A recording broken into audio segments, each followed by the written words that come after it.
Bien, alumnos, el día de hoy vamos a hablar de la civilización egipcia. En este caso hablaremos de la segunda parte del curso de historia.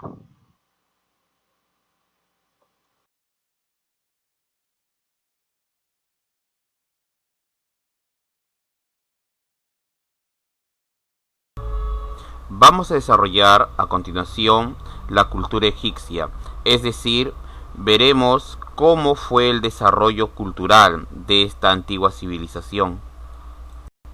Número 1. La escritura. Tenemos que tener en cuenta que en Egipto se desarrolló la segunda escritura más antigua. Esta escritura es conocida como la escritura jeroglífica. Los egipcios, aparte de esta, desarrollaron otras dos escrituras u otros dos sistemas de escrituras. En este caso tenemos la escritura hierática y la demótica. Esto último va a corresponder al periodo tardío de la historia de esta civilización. La escritura jeroglífica fue la primera en desarrollarse en el territorio egipcio y la segunda a nivel mundial. Este tipo de escritura basado en dibujos va a derivar de la pictografía. En esta va a representar ideas a base de dibujos, de gráficos. Sabemos que los egipcios desarrollaron alrededor de 750 signos o símbolos. Debemos decir que esta escritura resulta llamativa, atrayente para muchas personas, sobre todo para los niños. También hay que decirlo, este tipo de escritura lo vamos a encontrar en los templos, en los monumentos, en las tumbas de los antiguos faraones y o dignatarios de la época. En la imagen se ha organizado algunos símbolos de la escritura egipcia. Se ha tratado de hacerlo algo así como un alfabeto. De hecho, alumnos, con solo verlo, puedo invitarlos a ustedes a intentar escribir su nombre y apellido usando la escritura jeroglífica. Pero bien, ¿quién fue el que logró descifrar esta escritura? Bueno, la respuesta es sencilla. El hombre que descifró la escritura jeroglífica fue Jean-François Champollion. Él logrará descifrar la piedra Rosetta. Esta fue traída por las tropas del general Napoleón Bonaparte, quien retornaba de su campaña de Egipto. Pero, ¿qué es la piedra Rosetta? Bueno, esta es el fragmento de una estela egipcia del siglo II a.C., donde reproduce en un mismo texto los tres tipos de escritura, la jeroglífica, la demótica y la escritura griega. Esta última era conocida en la época, era fácil de descifrar y tomándola como base se logró descifrar la escritura egipcia. Otro modelo de escritura es la llamada escritura demótica. Esta se usó para temas jurídicos, administrativos. De hecho, se le puede considerar como una escritura simple, sencilla, de uso popular. La encontramos en los papiros, en las estelas funerarias, así como también se la encontró en la piedra Rosetta. Algunos autores, y bueno, podemos verlo a simple vista, dirán, la escritura demótica fue evolucionando al punto que fue tomada por los fenicios, quienes la van a convertir en el alfabeto, ya que en la demótica se observan algunas de las consonantes. La escritura hierática. Este tipo de letra o escritura cursiva fue utilizada comúnmente por los sacerdotes egipcios. Su nacimiento vino dado a causa de que los jeroglifos no eran apropiados para la escritura rápida. Siendo así, esta más fue fluida y estilizada. Era más sencilla que la jeroglífica, por lo que se podía emplear en los textos religiosos, en las copas literarias por los escribas y sacerdotes, siendo además la más utilizada sobre el papiro. Papiro es el nombre que recibe el soporte de escritura, elaborado a partir del Cyperus papyrus, una hierba lacustre acuática de la familia de las ciperaceas, muy común en el río Nilo de Egipto y en algunos lugares de las cuencas del Mediterráneo. Fue profusamente empleado para la fabricación de diversos objetos de uso cotidiano, mas su principal utilización será para la elaboración del soporte de los manuscritos de la antigüedad, denominados papiro. Fue un precedente del papel moderno. El uso del papiro no comenzó a ser universal hasta la época de Alejandro Magno, y su uso va a decaer al declinar la antigua cultura egipcia, y fue sustituido como soporte de escritura por el pergamino. Disminuyó en el transcurso del siglo V y desapareció totalmente en el siglo XI. Como dato adicional les diré que las grandes bibliotecas de Europa poseen uno que otro papiro, como recuerdo de una época antigua. La literatura egipcia, como en toda civilización antigua, surgió como resultado de la voz popular. La literatura arcaica faraónica comprende mitos, fábulas, cuentos populares, proverbios, oraciones, prácticas rituales y fórmulas mágicas. Estas eran representadas como si fueran obras teatrales. Toda esta manifestación artística tiene en común el empleo de recursos estílicos frecuentes en las producciones arcaicas, que consistían en repetición de ideas, estructuras gramaticales, paralelismo, invocación a las divinidades, manejo constante de la mitología.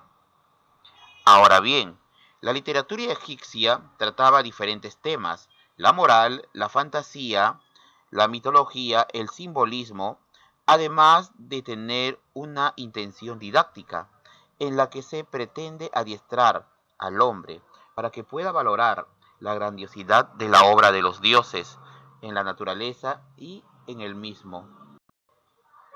Entre las principales obras van a destacar los textos de las pirámides. Estos son la primera literatura religiosa que se conserva. En este manuscrito se incorporan versos poéticos, los textos de los sarcófagos, el libro de los muertos, la letanía de Ra y el canto del arpista. La arquitectura en el antiguo Egipto se va a caracterizar por su monumentalidad.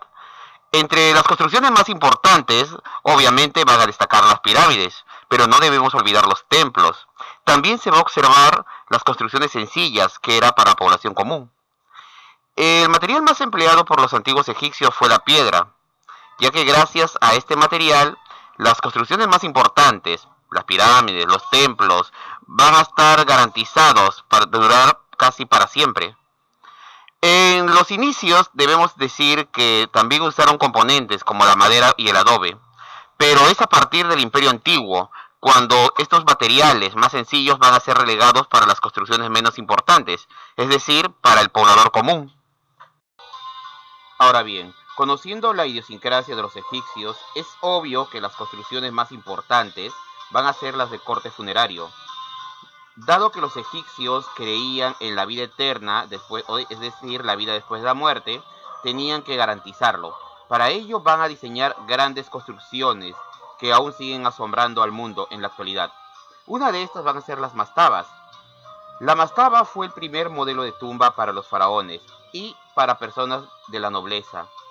Los egipcios del periodo arcaico van a iniciar su construcción y esta se va a generalizar en el Imperio Antiguo. Eran de planta rectangular y contaban con una cámara subterránea en la que dejaban el cuerpo a través de un pozo. En la imagen pueden observar cómo se vería una mastaba.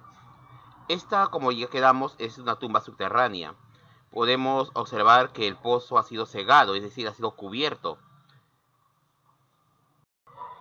El segundo tipo de tumba fueron los hipogeos. Este es el nombre que le dieron a las galerías subterráneas o pasajes excavados con funciones funerarias.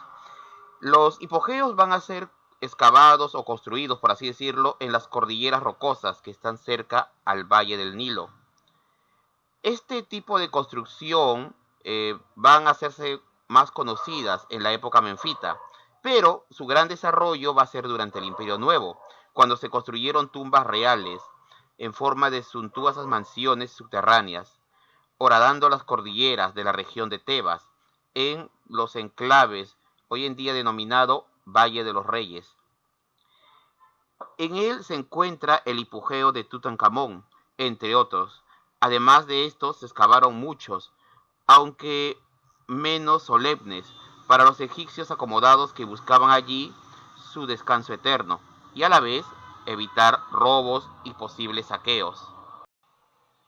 Sin embargo, algunos gobernantes de Egipto siguieron enterrándose en otros tipos Las de pirámides edificaciones, son sin duda como los las más pequeñas pirámides de importantes Meroé o vestigios Napata dejados por la en antigua Kush, civilización Nubia. egipcia. Las podemos ver en la imagen. Estas imponentes También se pueden construcciones, encontrar mundialmente hipogeos para reconocidos, enterrar animales serán sagrados, construidos para como los servir como baduinos, criptas cuya reales estructura ven en la para los imagen faraones. inferior derecha. La construcción de estos Y data los desde íbices el se 2700 modificaron y a.C. situaban en y para nichos su subterráneos construcción al estilo se de empleó catacumbas, bloques de piedra como es el revestidos caso de del caliza situado en la y necrópolis eran de a la vista Tuna el grandes Gebel. construcciones de color blanco, tal como vemos en la imagen.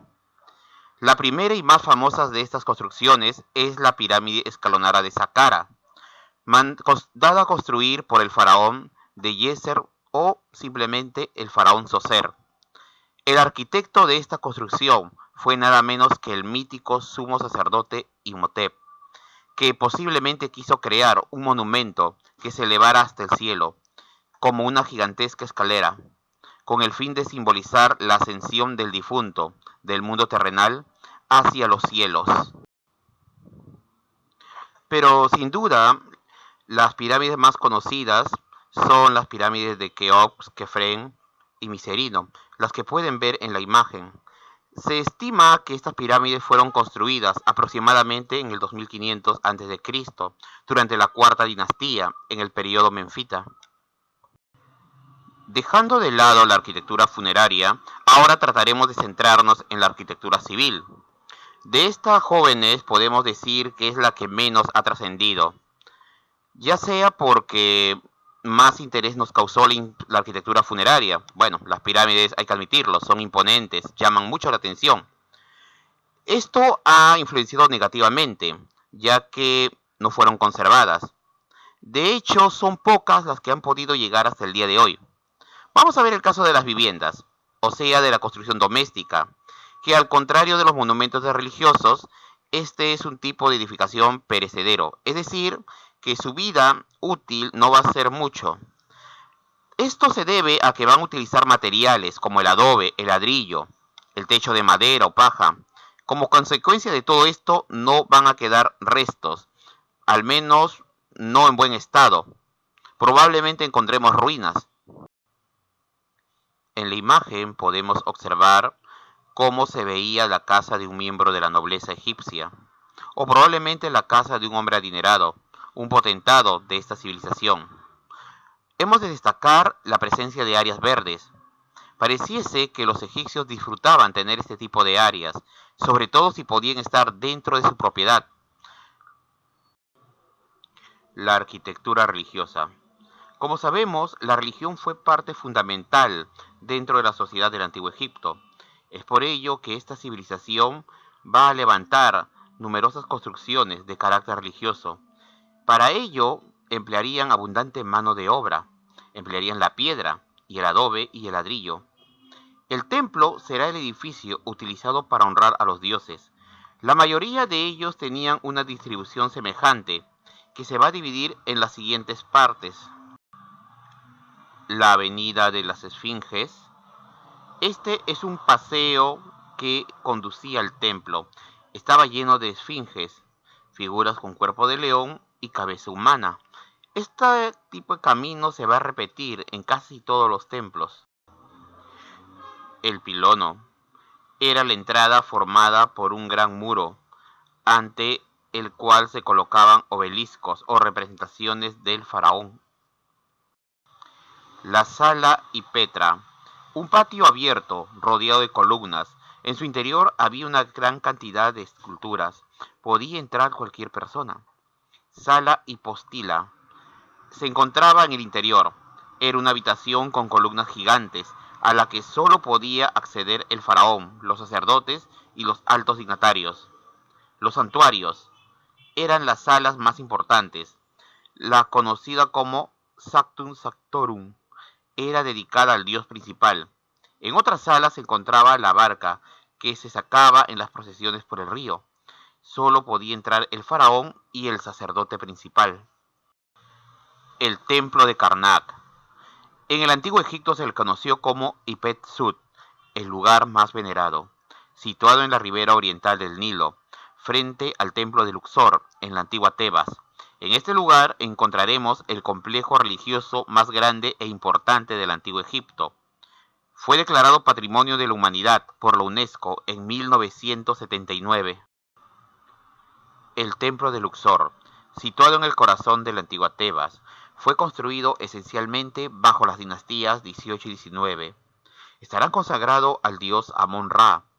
Las partes más antiguas, actualmente visibles, se remontan al periodo de los faraones Amenhotep III y Ramsés II. También se observan las construcciones que van a ser realizadas por otros faraones en periodos posteriores. La dinastía Ptolomaica también va a realizar algunas construcciones en este gran templo.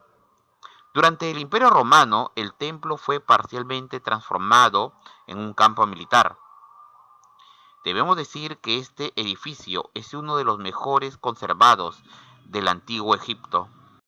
El templo de Abu Simbel. Este se encuentra en la parte sur de Egipto. El templo se encuentra a unos kilómetros de su posición original, debido a que esa región se inundó luego de la construcción de la represa de Asuán durante el gobierno de Nasser. El templo fue construido por orden del faraón Ramsés II y serviría como su última morada de este faraón.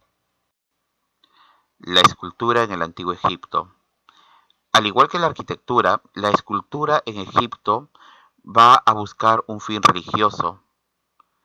Esto lo podemos observar en las diferentes representaciones, por ejemplo en los colosos que representan a los dioses.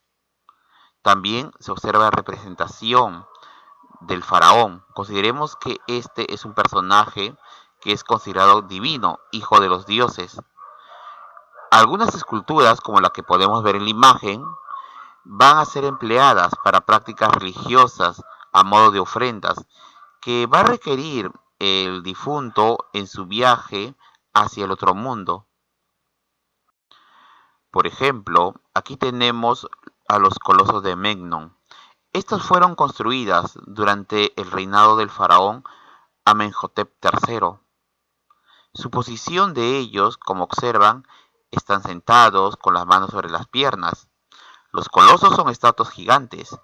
De hecho, un hombre tamaño normal simplemente llegaría a la mitad de la pierna de uno de estos colosos. También destaca la gran Esfinge de Giza. Esta imponente escultura, de más de 50 metros de largo y cerca de 20 metros de alto, se encuentra como custodio de las tres grandes pirámides. Debemos decir que la Esfinge es todo un emblema para el actual Estado egipcio. Esta escultura está rodeada de misterio y de belleza, algo con lo que la población egipcia y el mundo ha convivido en los últimos siglos. Al respecto de esta escultura, muchas leyendas se han tejido, desde un templo subterráneo hasta que es más antigua de lo que creemos. Bueno, solo el tiempo lo dirá, muchachos. Finalmente, podemos observar una de las esculturas mejor conservadas del antiguo Egipto, el escriba sentado del Louvre.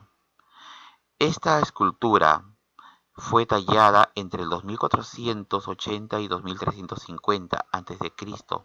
Recordemos que los escribas eran personas importantes, miembros de la burocracia estatal de este antiguo reino. La escultura, como dijimos, se encuentra bien conservada y puede ser apreciada hasta el día de hoy. Como punto final del tema del día de hoy, estudiaremos la religión egipcia. En el antiguo Egipto, la religión fue uno de los pilares de la sociedad de aquel periodo. De hecho, los egipcios van a ser politeístas. Tenían una gran cantidad de dioses. Estos dioses, muchos de ellos tenían características zoomorfas, es decir, poseían forma de animal. Pero con el paso del tiempo, se les fue atribuyendo características humanas, es decir, fueron humanizando a sus dioses, claro, siempre conservando esa forma zoomorfa en muchos de ellos.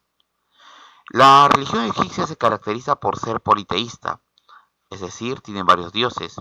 El orfismo, el culto a los muertos, quizás el elemento más destacado de esa civilización. Tuvieron numerosos libros religiosos, como el libro de los muertos, el libro de las pirámides, el libro de los sarcófagos, y van a destacar sus templos de Karnak y Luxor. Entre los principales dioses egipcios tenemos a Ra, a Horus, como pueden ver en la imagen, tenemos a Anubis, vamos a hablar de él. Al respecto, muchachos, Horus es hijo de Osiris e Isis. Osiris representa al sol poniente, Isis representa la luna y Horus va a representar al sol naciente. Anubis, por su parte, va a tener una importancia particular, ya que va a ser el que va a estar presente durante las momificaciones. Ahora bien, la momificación en el antiguo Egipto fue un proceso de gran importancia. Para el pueblo egipcio, el alma era inmortal, el Ka, es inmortal, pero requiere volver a su cuerpo. Es por ello que se buscó preservar el cuerpo, se buscó evitar la destrucción de este a causa de los elementos. Para ello se va a apelar a la momificación. ¿Qué significó esto? El cuerpo, ¿no?, se le va a extraer los órganos blandos, el hígado, los riñones, en fin. También se le va a extraer el cerebro. Y luego el cuerpo se pasará por una serie de procedimientos hasta lograr momificarlo. De esta manera se va a garantizar que el cuerpo sea preservado y que el alma, que luego de ser juzgada, regresará al cuerpo para su vida inmortal. El que va a ser encargado, ¿no?, el encargado de los dioses va a ser el dios Anubis, el dios chacal. Esta deidad es muy importante para los egipcios, ya que es el guardián de la momificación, el guardián en este trance de la vida del hombre, ¿no?, en que termina su vida terrenal y pasará a otro plano astral. Con todo, la momificación solo fue una pequeña parte del proceso, de todo el ritual que acompañaba el tránsito de la vida hacia la muerte, es decir, una especie de ascensión a otro plano. Debemos entender lo siguiente: los egipcios vivían obsesionados con la idea de la muerte. Muchos, la gran mayoría, pasaba toda su vida reuniendo piedras y todo material que posteriormente lo empleará en la construcción de su tumba. Ahora bien, se recomendaba que cada persona en el antiguo Egipto tuviese al menos un ejemplar del libro de los muertos. ¿Para qué? En esta obra había una serie de rituales, cánticos, que le van a permitir al alma, ¿no?, al alma ascender, llegar y pasar tranquilamente hasta llegar al tribunal de Osiris, donde sería juzgado. Una vez en el tribunal de Osiris, el dios Anubis procedía a pesar el alma. Si el corazón del alma pesaba menos que una pluma, que era colocado en el otro platillo de la balanza, podía pasar. Pero si la pluma pesaba más que el alma sería destruida, o cuando menos sufriría castigos. Es que, muchachos, el alma es etéreo, no debería tener peso, pero los pecados hacían que su alma se cargase y tuviese más peso que una pluma. Al menos eso era lo que creían los egipcios, y de forma se empeñaban de tener una religión de carácter moralista. Bien, alumnos, con esto damos por concluida la clase del día de hoy. Espero que el tema haya sido de interés. Espero verlos pronto en clases. Hasta luego.